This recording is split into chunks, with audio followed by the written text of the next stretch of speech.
I'm feeling it. I am feeling it. So, the Saskatchewan Roughriders, who scored only 4 Rouges all last season, Jack. The Stampeders are over the hump and back on top. 2018 Grey Cup champions. Yeah, man, I eat chalk for breakfast, lunch, and dinner. Here's the 50 to the 40, down near the 20. He's going to score. Touchdown! A chance to win. Will they get it? Yes, they will. They will. Holy goodness. Whew! Muy caliente. We are live with the 14th episode of the Red, White, and the Rouge podcast. My name is John. You guys can find me on Twitter at John Hewish with a little underscore at the end. And as is the case with every episode, I'm joined by my co-host with the most, Rob, also known on Twitter at Rob McSports. Rob, how was your Labor Day weekend? It was nice. Getting back to school, all that kind of stuff, which kind of sucks. But apart from that, it was enjoyable, relaxing weekend. Agreed. And as is the case, as is a common saying in the CFL, the CFL season does not start till after Labor Day. So we have the first official week of CFL football coming up, guys. We're going to skip the rewind this week just because, again, just 3 games last week, and we're a little bit short on time this week. So we're going to jump. And 2 of them were yesterday. Yes, yeah. So, not a whole lot of time to really reflect. For sure. So we can just jump right into week 13 here, which is another 4-game slate. For some reason, they didn't deem Toronto and Hamilton a valuable enough matchup to have them play each other home and home 2 weeks in a row. They just were like, yeah, we know how this is going to go, so there's no need for this. So, yeah. But the Labor Day matchup that never happened, or that didn't happen this year, BC at Montreal. That's how we're getting started this week, guys. There's no lines out yet as of Tuesday at about 9:15 Eastern. So we'll be tweeting out, obviously, our favorite plays as they come out, hopefully before Friday. But BC and Montreal is the first game of the week. Vernon Adams Jr. is one of 2 players that is over $10,000 this week. There are only 2 players over $10,000 that are available to play. The other one's Cody Fajardo. But the other quarterback in this game is Mike Riley at 9,200. He doesn't get protection, but 9,200, I mean, the Alouettes' pass defense is still bad. That's still a thing. I'm definitely on the Mike Riley train at that price point, just because of how bad the Montreal pass defense is. It's scary, but I think I'm with you. I'm also on the Vernon Adams Jr. train at 10,600. Man, he's good. And that's 10,600. That I don't think you're overpaying for him there. What about the running back situation in Montreal? Do you think we see JJ getting a majority of carries again? All I know is that it scares the hell out of me. I don't know if it'll be Johnson or Stanback, so I'm kind of steering clear just due to lack of information. Maybe when it gets closer to the date, there'll be more clarity on that. But even still, I think that it'll be a busy, crowded backfield. Yeah, so probably a stay-away situation, but wide receivers are not a stay-away situation for me. No. DeVere Posey, Quan Bray, Geno Lewis. If I had to rate them in order, it would be DeVere Posey for me number 1, Quan Bray number 2, and Geno Lewis number 3 with Brian Burnham. Obviously, kind of also in the picture if you want to pair him with Mike Riley. He's really the only receiver that BC has at this point. So 8,500 is a lot. So you're basically kind of, it's not like, I'm going to take a flyer on this guy, but if he doesn't pan out, the rest of my lineup no. This is like you're spending a huge chunk of your salary on a quarterback wide receiver combination. So I would definitely limit your exposure to BC. Not exactly a hot take, but But remember, the season is just starting this week, so really it's a fresh start for BC. True. They could still mathematically make the playoffs. And Mike Riley's been hit enough times, I really doubt he remembers the first half of the season, so I think it's a good opportunity for him. Speaking of him getting hit, 55 is too much for the Alouettes defense, right? It's way too much. Yeah. All right. The lines are bad, and the Owls let's remember that a 38-year-old is the Alouettes' best defensive lineman rushing, and as well, the Lions also fired their offensive line coach this week. So we might see a little bit of a shakeup with the Lions O-line. That could mean it's significantly worse or significantly better. However, the Alouettes' defensive line doesn't scare me, and Mike Riley with time is dangerous. I don't know if there's room for them to get significantly worse, but I mean, Oh, they'll find a way. yeah. Every week I just think, man, this is rock bottom, and then every week they find a way to show me, no, we're going lower. Yep. Fuck. God, speaking of two other miserable franchises, Toronto at Ottawa. McLeod Bethel-Thompson, he wasn't miserable last week. He's probably still mad after the I don't blame him. Argonauts choked a massive, massive lead. Thankfully, again, that game was high scoring, so lock of the week paid out there. But, man, 9,500, though, against the Red Blacks defense. I'm fine paying that for Bethel-Thompson. Jeremiah Johnson, though. Or no, Jeremiah Johnson. Sorry, JJ. I get them confused. Jonathan Jennings. We did this right before, yeah. 76? Is that, like, is it? You really have to believe in the Ottawa offense, and that would be a big mistake in my mind. It's not that I believe in the Ottawa offense. It's that I believe that a defense that allowed Dane Evans to throw for over 400 yards may not be able to even slow down Jonathan Jennings. See, there is a big disparity between the Hamilton offense with Dane Evans and Jonathan Jennings in the Ottawa offense. Dane Evans at least has playmakers. He has Banks, he has Addison, he has Tasker, even though Tasker hasn't been good this year. McLeod Bethel-Thompson has two shells of S.J. Green and Armani Edwards, who have been good this year, but are still shells of their former selves. He has a rotating cast of running backs that I don't think we'll ever figure out. Ottawa has Brad Sinopoli and all these guys. Like, honestly, it's the Hamilton offense is not a good judging point. There's nothing on the Ottawa offense that is scary. Name one significant dangerous thing About their offense? Yeah. Well, they're You can't say Denman. No, because he's not part of the offense. But exactly. the most dangerous thing in Ottawa's offense is themselves. They are their biggest liability. Exactly, they're a liability. Like, honestly, if they could score negative points, I think they would. If Ottawa wins this week, it'll be because Elliot Denman ran around and broke about 50,000 tackles for and returned some stuff for touchdowns. Their offense is just bad. Devontae Dedmon. Is it Devontae? Oh. I mean, you get like 3 or 4 names wrong a week. I just don't correct you at this point because it's just part of the. It's just part of your. Just pretend I'm like an 80-year-old hockey analyst. I'm basically Don Cherry. I actually have a lot to say about this game. This offense. Okay. I'll start with Toronto. James Wilder was decent out of the backfield last week. I mean, I think he only had like 10 points, but he caught a healthy amount of passes, and obviously he had under like 20 rushing yards, which is kind of what we expect with James Wilder. But if you're playing McLeod Bethel-Thompson, that's basically you're getting the same correlation as playing a quarterback with his wide receiver. Speaking of Toronto wide receivers, Darrell Walker is like, with the lack of other options on the board this week at 9,100, I think he's worth it. He went nuts last week, but he only caught 9 of his 15 targets. 15 targets. Not many other options on the board to pay out for.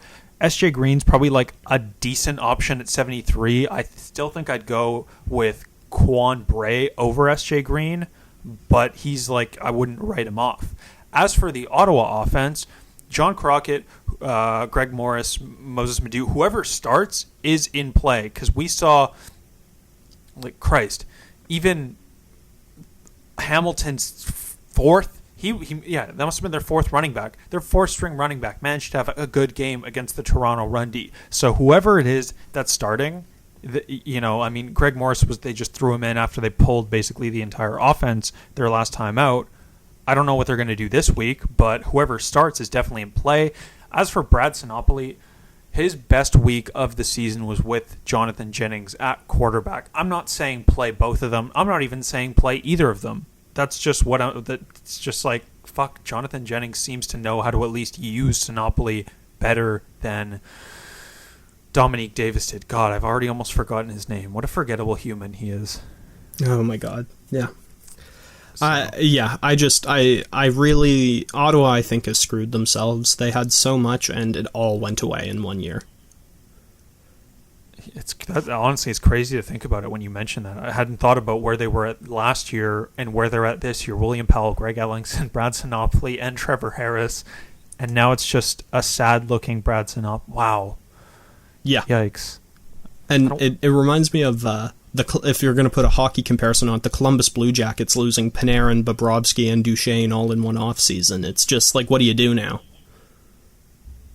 I'm going to pretend I got that reference. Anyway, should we go to the second leg of the Banjo Bowl?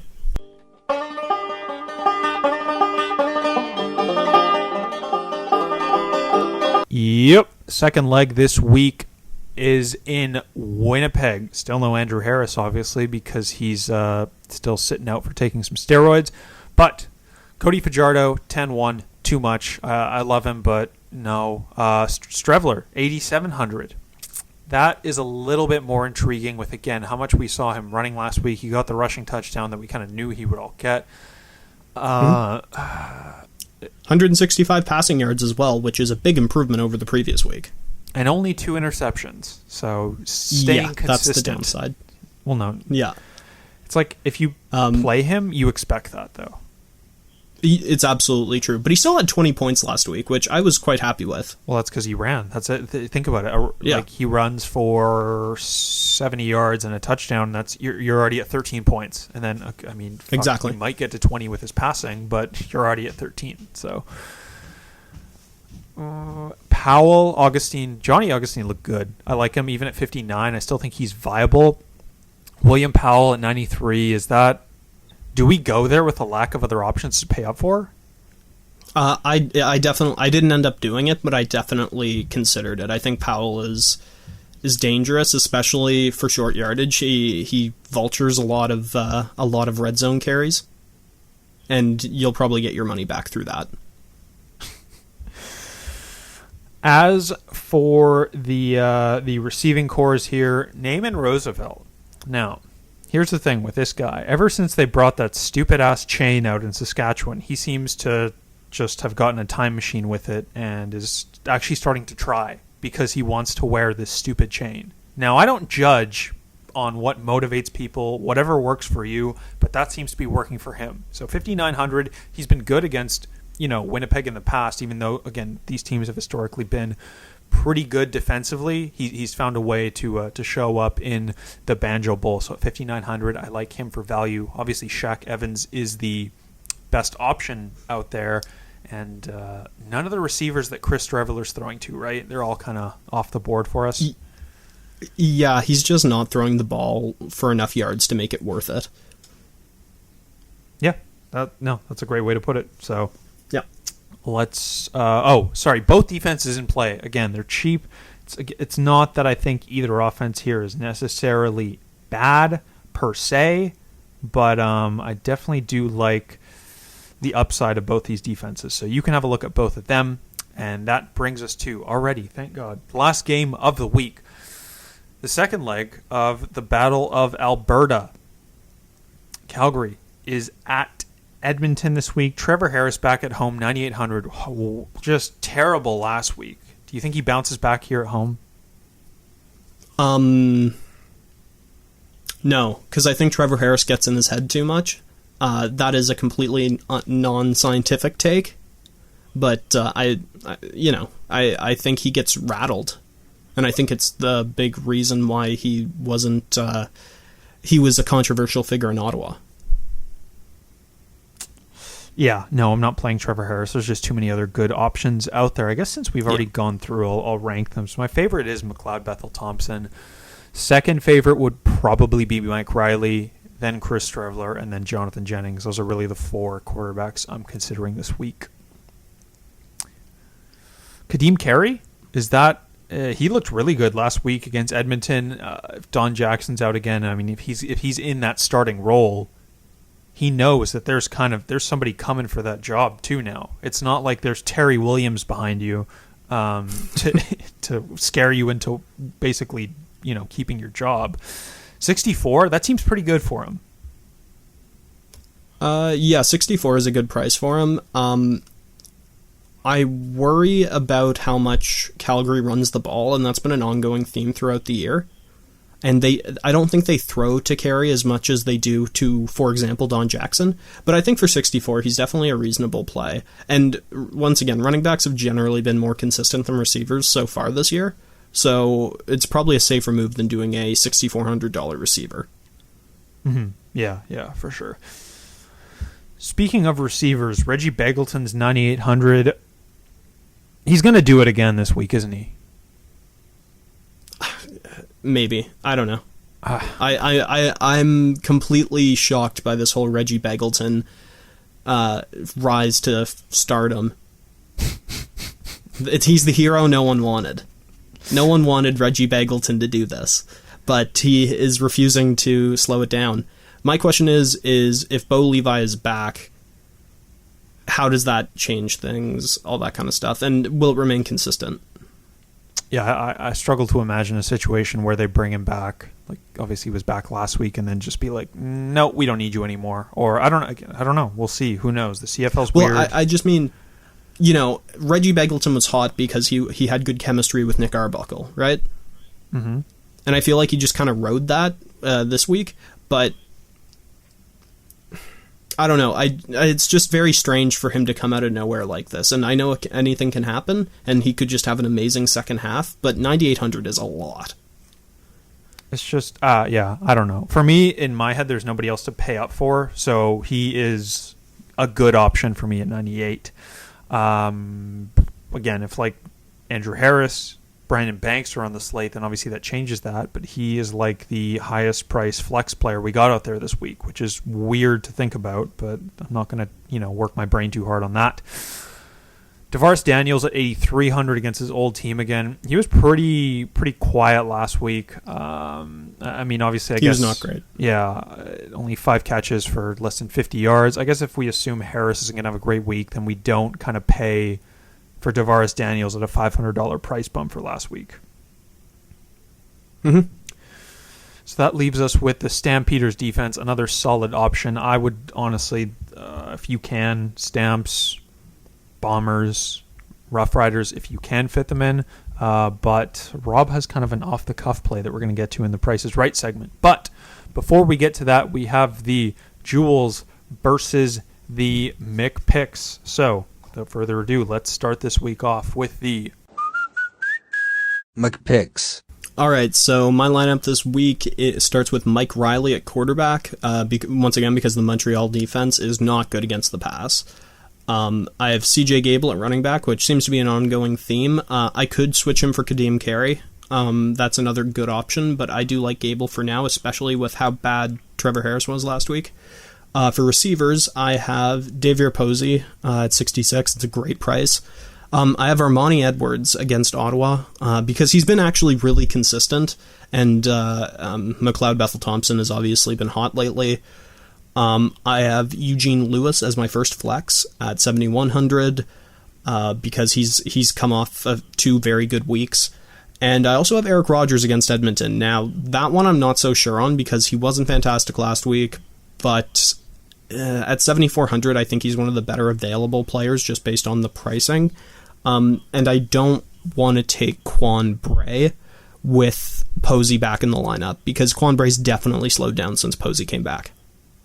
And for my defense, I actually have the Argos D, which I will explain later. All right, time for the All right, guys, this week on the Jewels, going back to the well on McLeod Bethel-Thompson at 9,500, followed up by Kadeem Carey at 64. Wide receiver 1 pairing Darrell Walker with McLeod Bethel-Thompson. Wide receiver 2 spot got Davier Posey at 6,600.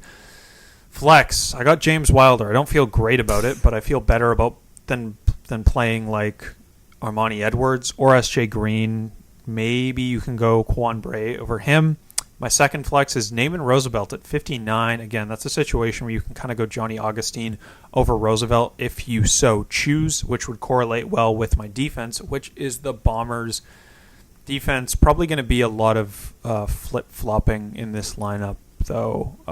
There's definitely a lot of ways you can go this week, too, with all the options there are. Like, it doesn't feel like it, but I like it. I like the directions you can go. So yeah, there's many ways you can build this lineup. I do like the Toronto heavy build that John's got there. yeah, I think there's a lot of good things there.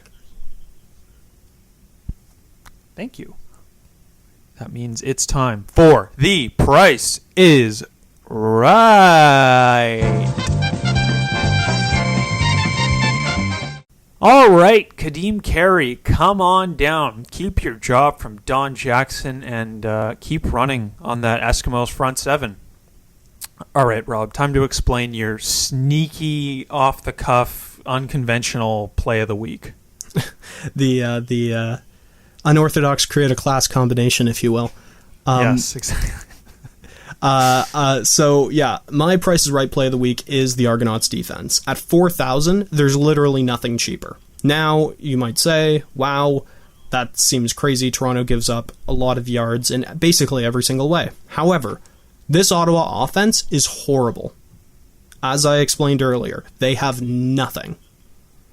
Nothing scares me about that offense. They don't have an elite running back. They don't have a single elite receiver. They have Jonathan Jennings at QB. Their O-line is mediocre. I just don't see any way that Ottawa puts up more than, like, let's say 24 points. And there's no way Jonathan Jennings doesn't throw at least one pick. To me, it just seems like easy math here. And at 4,000, that gives you a lot more flexibility in the rest of your lineup. If you do want to pay up for a Darrell Walker, a William Powell, those guys. The Reggie Begeltons of the world. Yeah, yes, the Reggie Begeltons. Okay. That brings us to the last segment of the week, which is going to be a very short one this week, but get ready for a very short Lock of the week. We should say this together.